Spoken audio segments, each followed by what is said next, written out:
তুমি ভাবছো অস্ট্রেলিয়ার বিরুদ্ধে যে টি-20 স্কোয়াড খেলেছিল তারাই কি আবার সাউথ আফ্রিকার বিরুদ্ধেও খেলবে? আরে না রে ভাই, এবার অনেক কিছু বদলেছে। যারা অস্ট্রেলিয়ার বিরুদ্ধে খেলেছিল তাদের মধ্যে কিছু থাকবে, কিন্তু নতুন মুখও দেখা যাবে। আরে আগে তো জানি কবে, কোথায়, কিভাবে ম্যাচগুলো হবে, তারপর না স্কোয়াড নিয়ে কথা বলি। তো শোন, পুরো সিরিজটা শুরু হবে টেস্ট দিয়ে। প্রথম টেস্ট 14 থেকে 18 নভেম্বর কলকাতার ইডেন গার্ডেনে। তারপর দ্বিতীয় টেস্ট 22 থেকে 26 নভেম্বর গৌহাটিতে। এরপর 3টে ওডিআই হবে, 30 নভেম্বর রাঁচিতে, 3 ডিসেম্বর রায়পুরে আর 6 ডিসেম্বর বিশাখাপত্তনমে। এই 3টে ম্যাচে রোহিত আর বিরাটকে দেখা যাবে, মানে পুরনো অভিজ্ঞদের কামব্যাক। তারপর আসল মজা, টি-20 সিরিজ 5টা ম্যাচ হবে।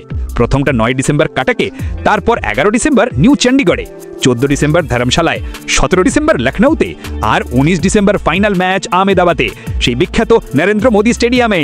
এইবার স্কোয়াড নিয়ে আসি। মোটামুটি 16 জনের একটা দল ঠিক করা হয়েছে। প্রথমেই নাম আসে অভিষেক শর্মার। মাত্র 28টা ম্যাচ খেলে 1000 রানের ওপর করে ফেলেছে। ভাবতে পারছো, ওর ব্যাটিং দেখে তো আইসিসিও বলে ফেলেছে এই ছেলে শুধু ভারতের না, গোটা দুনিয়ার সেরা ব্যাটসম্যানদের একজন। তারপর শুভমান গিল, হ্যাঁ ওর ফর্ম একটু খারাপ যাচ্ছে, কিন্তু স্কোয়াডে আছে। তিলক বর্মা, এই ছেলেটা তো পরের কোহলি হতে পারে বলে অনেকে বলছে। আরে ভাই, স্কোয়াডে যদি তিলক না থাকে তাহলে কার থাকবে? সঞ্জু স্যামসন, এই নামটা শুনলেই মন ভালো হয়ে যায়। উইকেট কিপার ব্যাটসম্যান হিসেবে স্কোয়াডে আছে, কিন্তু প্লেইং 11-এ সুযোগ পাবে কিনা সেটা গৌটি ভাই জানে, তবে স্কোয়াডে তো নিশ্চিত। আরেকজন উইকেট কিপার জিতেশ শর্মা, ওরও ভালো সম্ভাবনা আছে, কিন্তু সঞ্জু থাকলে ওকে বসতেই হতে পারে।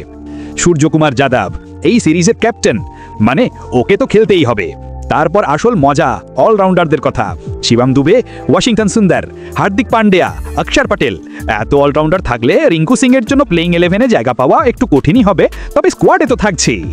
বোলারদের মধ্যে আছে জসপ্রীত বুমরা, আরশদীপ সিং, কুলদীপ যাদব আর বরুণ চক্রবর্তী।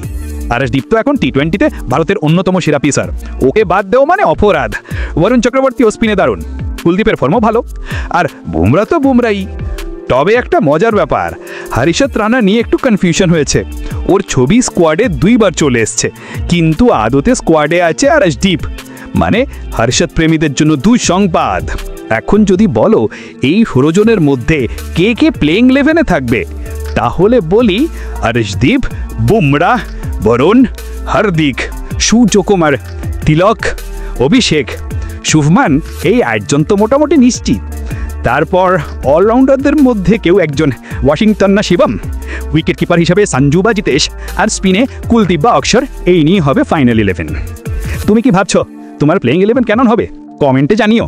আর হ্যাঁ, এমন সব আপডেট পেতে চাইলে আমাদের টেলিগ্রাম চ্যানেলটা ফ্রিতে জয়েন করে ফেলো, লিঙ্ক তো ডেসক্রিপশনে আছেই। দেখা হবে পরের ভিডিওতে, ততক্ষণে বলি ক্রিকেট প্রেমে থাকো, মজা করো, আর হ্যাঁ, জয় হিন্দ।